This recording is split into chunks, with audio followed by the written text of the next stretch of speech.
They out-scrapped us, beat us to some balls, made some big-time plays. I got to do a better job with my team. We get up 12 again. This is the third or fourth game. We get up 12, and all of a sudden you turn around and so I thought we were prepared for that moment, but we just a couple turnovers, missed shots, and I watched the tape, but they out-scrapped us. I mean, we did some half decent stuff, but not enough. Yes. Anthony? Just kind of there at the end, you guys cut it back down to 3-4 points. Just what you're going to see there. Did we get it to 2? No, 3? Got it to 2, I thought. 2. Yeah, well, it's 2. 2's different than 3. Yes. So. But just kind of, what was, I guess, playing as you guys were going into those last, possessions, you go for quick 2, just kind of what was the plan? We were trying to just space the court and get something, and Boogie got it going, so we just let him keep going. So he got us back there. We did not want to foul 5 or 1, but to be honest, they were all making free throws. 2 jumped up, he made 2. Damian made it. I mean, they were all making free throws, so I guess it really didn't matter. But we were going to hard trap, and then we put Billy off the ball. We did whatever we had to get it close, so we'd have one chance to win the game. A turnover, flagrant, that was critical. But it happens. And I thought we played more joy than we have. I know I coached that way, but like I said, I got to do a better job. And told him after the game, I'm not cracking. So let's just keep going. Let's get ready for the next one. And we got a day off tomorrow and 2 days in Missouri on the road, another road game. The way Damian Collins played, so kind of what you saw.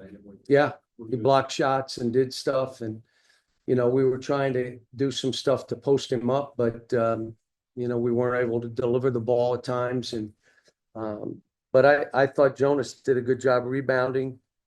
He and Adu, both double rebounds and double doubles. And, but again, you got to get to the foul line, and we are a team that normally gets to the foul line. And we just did in this game.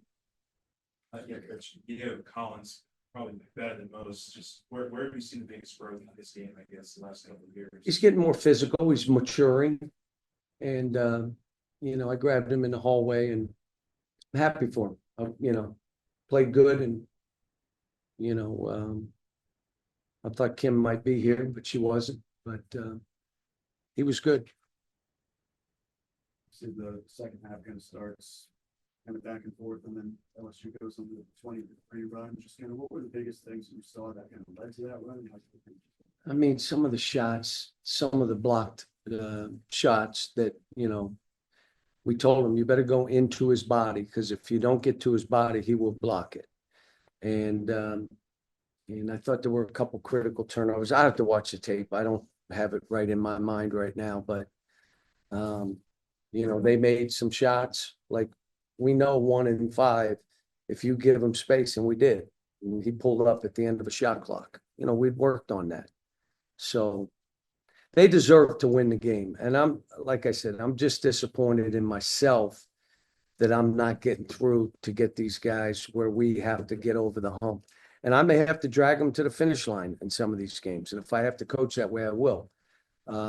I'm trying to create space and give them opportunities. And, we had a turnover late, was just, a tough pass to the post and stuff like that. But that's all normal stuff. You want your kids to understand at the end, you got to get fouled. You're going to have to make some shots. We had one guy making shots, Boogie.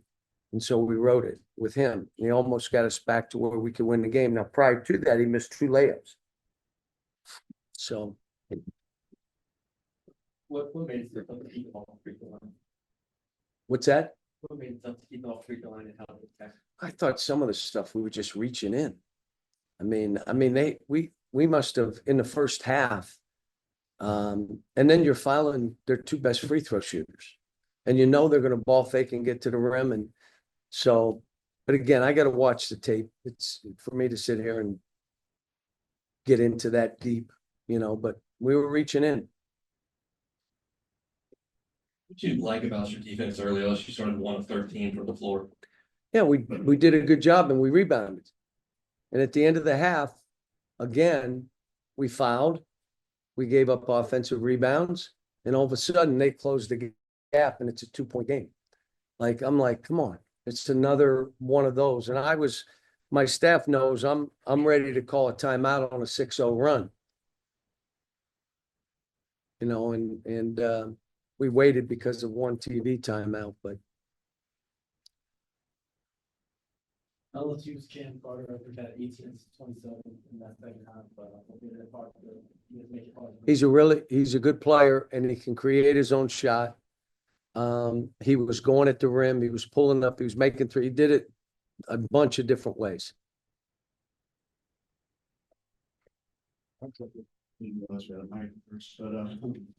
Earlier on in the game, especially in the first half, you guys had a pretty balanced scoring effort, and then until late in the second half, it was just Boogie, Adu, and DJ would score in the second half. Just kind of what did LSU do, I guess, defensively, and how did that kind of, I guess, change from the first to the second?